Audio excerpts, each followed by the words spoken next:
Hey San Benito, my name is Heidi Andrade. And I'm Isabella St. John, and we're this year's ASB Commissioners of Culture and Climate. We are currently outside City Hall about to interview the first openly gay elected official in Hollister, Mr. Rolan Resendiz. Roland will be answering questions regarding his years on City Council and will also be sharing his personal experience in high school. We encourage you to listen to his story in honor of Pride Month. Let's go.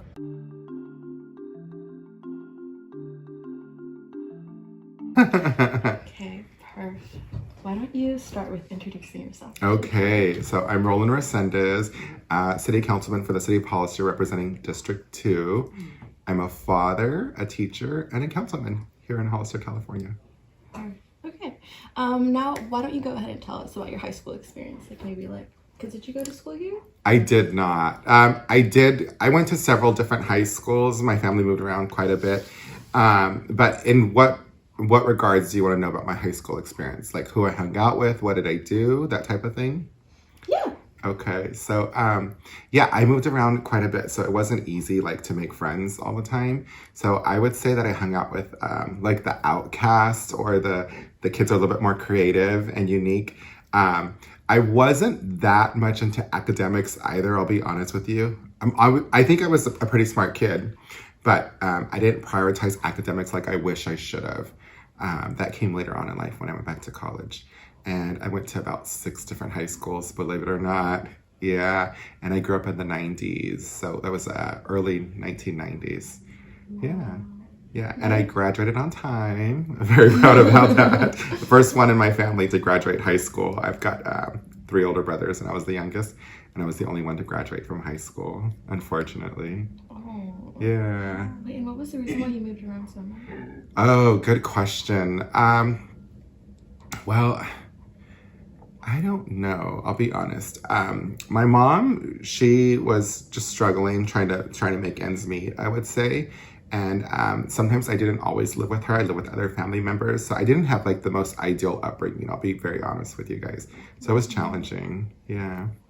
Okay. And then one more question about the high school. Were you involved in any extracurriculars like band or ASB when you were in high school? I was not, and I wish I was. And because I was not, I do everything that I can to ensure that my daughter has a way more stable upbringing, and that the kids that I work with at the school that I work with now, that I encourage them to get involved because I know how important it is and how valuable it is for children to be involved. So. Perfect. Mm-hmm. Okay. Were you always comfortable putting yourself out there to run for an elected position, or has there anything that set you back? Was there anything that set you back? 100% no. I don't think anybody is very comfortable. There's a lot that comes with it on any level. And were there things that set me back? I think for myself, I got a pretty tough skin, so I would have been fine, but I think what hurts me, or what's the hardest part, is when my family is exposed to certain things, or when they criticize me publicly. I wonder how it affects my friends and my family, and that's probably the hardest part for me. But for me, I've learned, just to let it go. It's part of politics. When you put yourself out there publicly, that's what happens. It's not 100% right, It is what it is, though, and if you really want to make a difference, you've got to put yourself out there, and it does come with some backlash. But I think the most challenging part, again, is the toll that it takes on the people around me. Yeah. And then why did you decide to run for an elected public office? Good question. So I went to college and I was a political science major, and then I got a master's in public administration. So I knew how things were supposed to work, how government was supposed to work. And I felt like that our needs were not really being represented here on a local level in lots of different ways, right? But the way that you can have the most impact is to get involved locally, because that's where you see the quickest change, right? So I felt like I wasn't being represented, and I reached out to the other council members. I reached out to my representative, and I felt a little bit ignored, I'll be honest with you. And I was like, I can just do this job myself if I really wanted to. So I did, and I won by a lot, and I'm very grateful for that. And it's been a great journey for sure. What is your advice for other people wanting to run for public office? Do it. Do it, and align yourself with good people to help guide you along the way. People that are experienced, people that share the same ethics and morals as you, and go to people that have done it and ask for their advice and their opinions. But you got to be careful, because what I found over the years is that a lot of people are very self-interested, and I don't think that's a reason that you should be running for government, because we're representing the people, our constituency. And if you keep that in mind, and if you talk to everybody, really go around and knock on doors, talk to people, find out what it is that they want, then you'll be in a good position when you do run to let people know what you can do for them, what your position is going to be. And when you do win and when you're elected, to remember why you are there. Was it hard to run?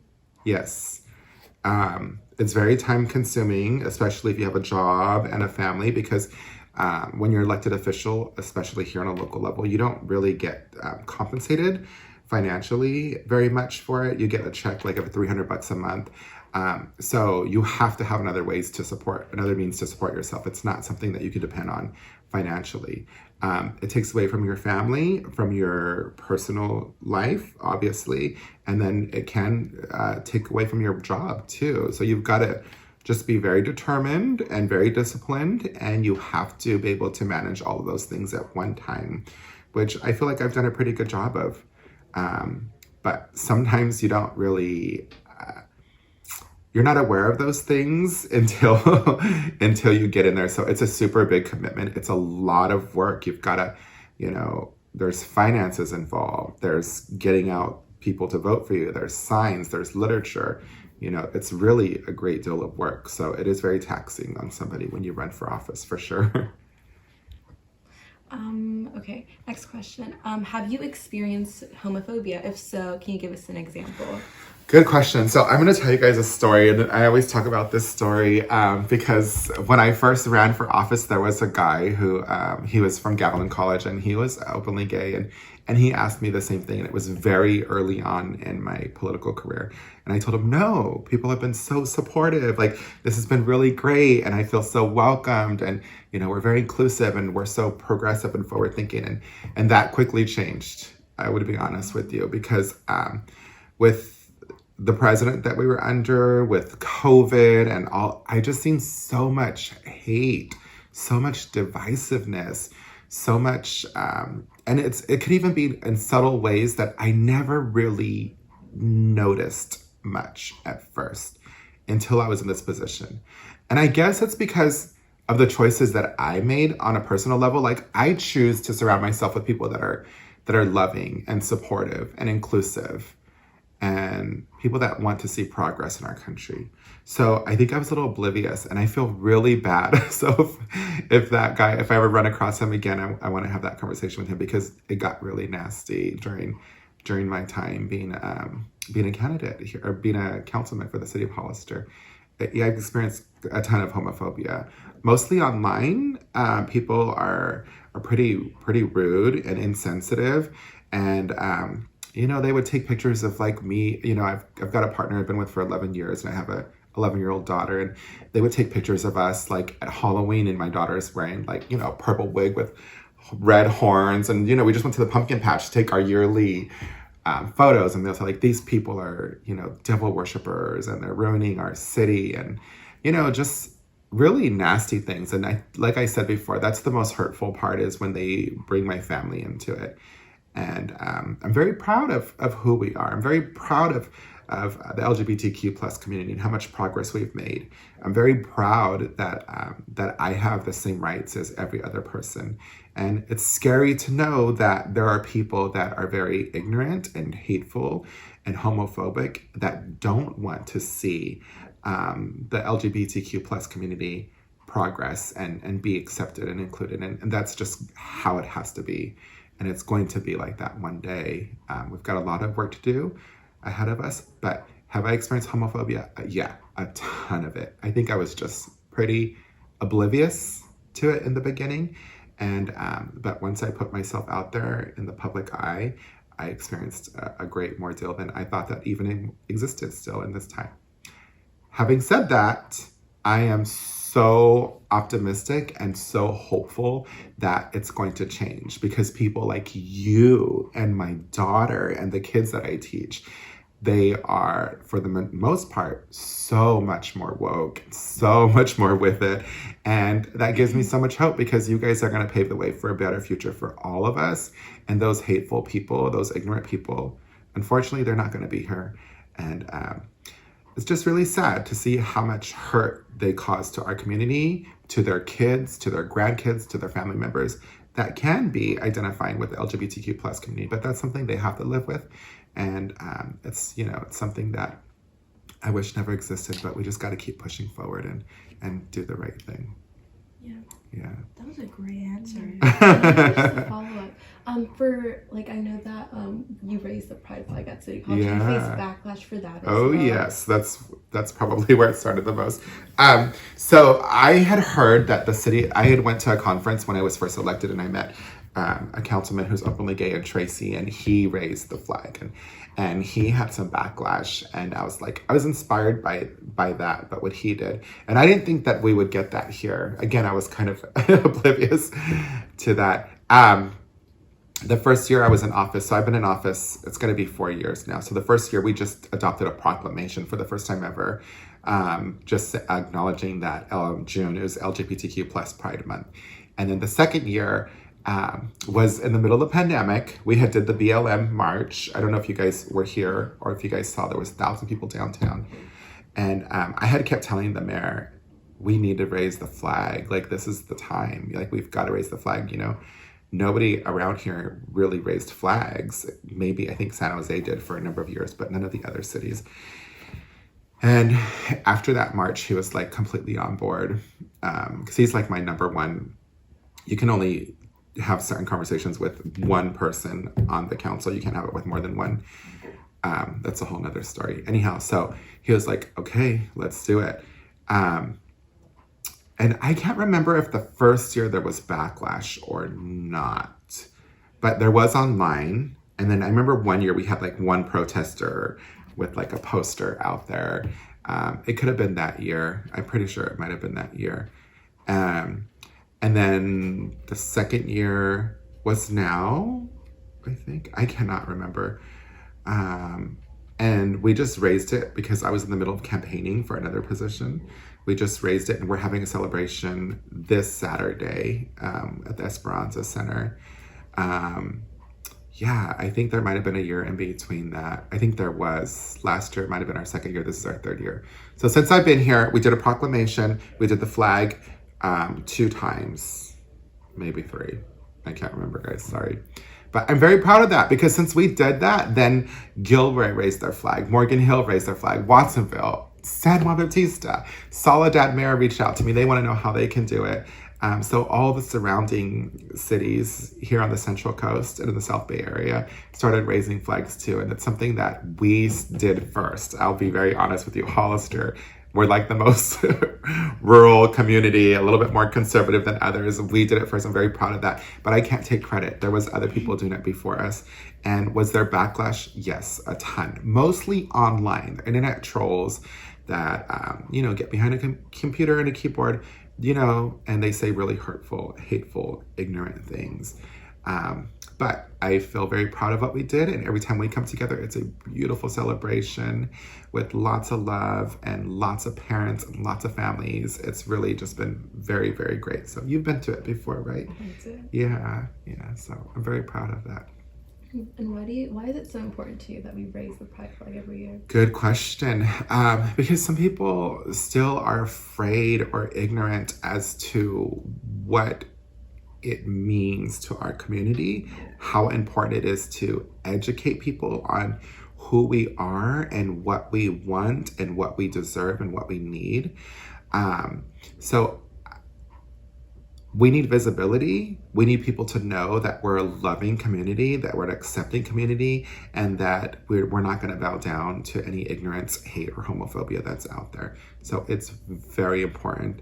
And I was just reading that some of the other like little more rural communities like Stanislaus County, they raised a flag, you know, so it's spreading, and it's just a really great way to let people know of our existence and educate people on some of the struggles that we face today and why we need to keep doing this until we have equality and we have acceptance, and, you know, that we're allowed to love whoever we want to love, pretty much. Sorry, you Yeah. can cut that out. So, what's your advice for students that are facing homophobia or experiencing? Oh gosh. When back in the 90s, I think there was this campaign. It was called like "It Gets Better."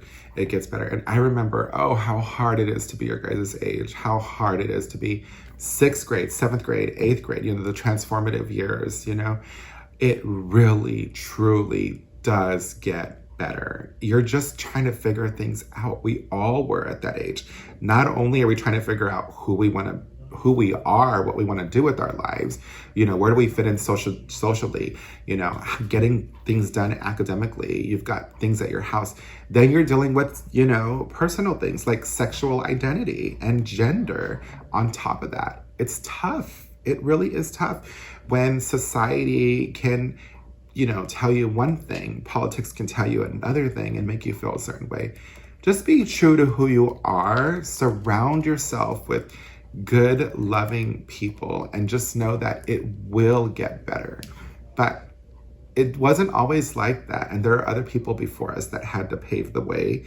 So you might have to step up to the plate and carry that torch someday too. I would advise that everybody does their part, you know, because this is not going to happen if we just sit down and not do anything. You know, there's people before us that had to fight in different ways, and, you know, I think it's up to us to keep pushing that boundary and to keep, you know, making sure that people know that we should be able to be who we want to be, and we should be able to love who we want to love. So it does get better. It takes time. And someday, if you can, you probably need to step up and let people know why it's so important, I would say. I just want to go back to like the 90s when you were in high school in the 90s, Yeah. right? Did you know that you were gay? 100%. Yeah. Were you publicly out? No, yes and no. It was hard. I was always, so I was very flamboyant. You can tell by the way I talk and my mannerisms, you know. So even before I knew I was gay or even thought about any type of like sexual orientation, people would label me and they would treat me in a certain way. You know, they would pick on me. I was a kid. I didn't know. They would call me sissy, or really ugly words like faggot or queer. And there wasn't as much visibility and acceptance and safe havens as there are now, I'll be honest. And before that, there wasn't either for the generations before me. And I've always kind of just was trying to figure things out, I'll be honest with you. But I always had a real small group of friends, you know, maybe one or two that I knew that I can go to and just be myself, and they were loving and accepting, and family members too. My family was very accepting. I was lucky in that aspect. Not a lot of people get that. Yeah. And I know that you're a teacher. Yes. Do you face like homophobia from like parents that like, oh, like I don't want you teaching my kids? Or, like... Good question. Yes, it has happened before.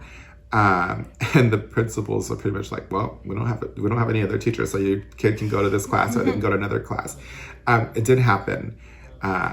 You know, I used to work with first graders for a number of years, and that's when I experienced that.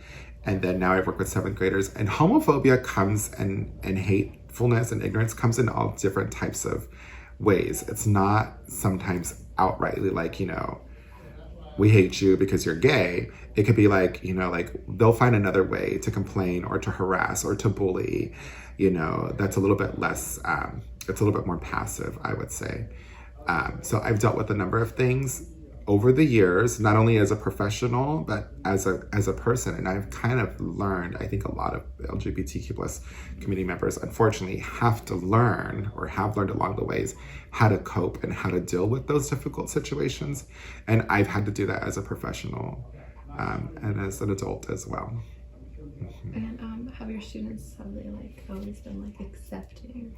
Yeah, the kids are great, 100%. It's not the kids at all that are the problem. It's the parents.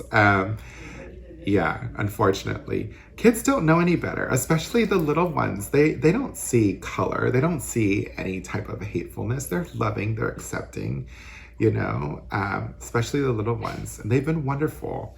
And then I worked with 7th grade last year and they're awesome. We're like a family, and we love and we accept each other. It's not them. That's the problem. I'll be honest with you. Okay. Do you think you could talk about like your coming out experience and like what it was like and how people reacted? Yeah, so that's a hard question, but I would say like I had a couple of coming out experiences. Number one, I had this best friend who I'm still friends with today since I was 10 years old. Her name is Sean. And at first I started hanging out in high school with an openly gay crowd, and they hung out in the library every day at lunch. And I would go hang out with them for 2 reasons. I was in a new school, like always, right? And I didn't have a lot of friends. So I found these friends. I would go to the library and I found them and I met them. And they were very loving and accepting. They were all gay. And I just started hanging out with them, and I had like a little journal I would write in there. And I remember writing for the first time ever, like, I am gay. Like, that was so hard for me for some reason. I think it's because society, right? All this pressure, right? And all the struggles that I knew I was going to have to face being openly gay. And then I called my best friend in San Jose. I was living in Texas at the time. And I called her and I told her, and she was like, duh, like, I know. And I'm like, okay. But it was a sense of relief, probably for my own self, to be able to say I am gay. That was tough. It was just really challenging. So the second one was like talking to my mom about it. And she had a brother who, unfortunately, he passed away in the 90s, early 90s, maybe late 80s from AIDS. And he was gay. So at least she had already had some type of acceptance, and she had an experience with it, and they're totally cool with it. But just having to tell her, that was a little bit challenging for me. So it was always uncomfortable and hard. I just wanted to be who I was. I didn't want to have to like put a label on her, have to identify her to say, and I feel like we all should have that, right? You know what I mean? It doesn't matter. Like, just be who you are. And I think that was probably really hard, was to put a label on her to say, I am gay. It really shouldn't matter. It's just be who you are, and everybody should be cool with it. But unfortunately, it's just not the world that we live in yet. We'll get there though. I'm hopeful. Good question. So was your family like very accepting? Yes. I would say yes. But just like a lot of families, I grew up in a household with 4 boys. We would fight sometimes. And then the ugliness would come out, and the first thing they would go to, like, we would all like pick on each other or say things, about each other when we were angry at each other. And they would always call me like sissy, queer, faggot, those types of things, And then, of course, I had my little go-tos that I would go after them. But this was growing up with my brothers. Aside from that, totally loving and accepting families, aunts, uncles, grandparents, everybody. If anything, they were a little bit more protective of me because they knew how many times I got picked on and what struggles that I faced. So if anything, they would stand up for me. In the house, it was a different story, like when we get angry at each other, but out in public or when we're at the parks or whatever, like, they would totally have my back, which I'm very glad that I had that. Are you Mexican American? I am. Yeah. Do you think you faced any like troubles within like your community being Mexican American and being in the community of being LGBTQ? Yeah, there is some unique struggles. Not necessarily with my family per se, but I would say that more traditional Mexican families, probably when it comes to religion, there's a little bit of confusion and acceptance. Also, Latino families sometimes tend to like ignore things or sweep things under the rug and not talk about certain things. It's a little bit taboo for them. So that might be hard for somebody that's in a Latino family. Yeah, and I would say more so in the Latino family than others.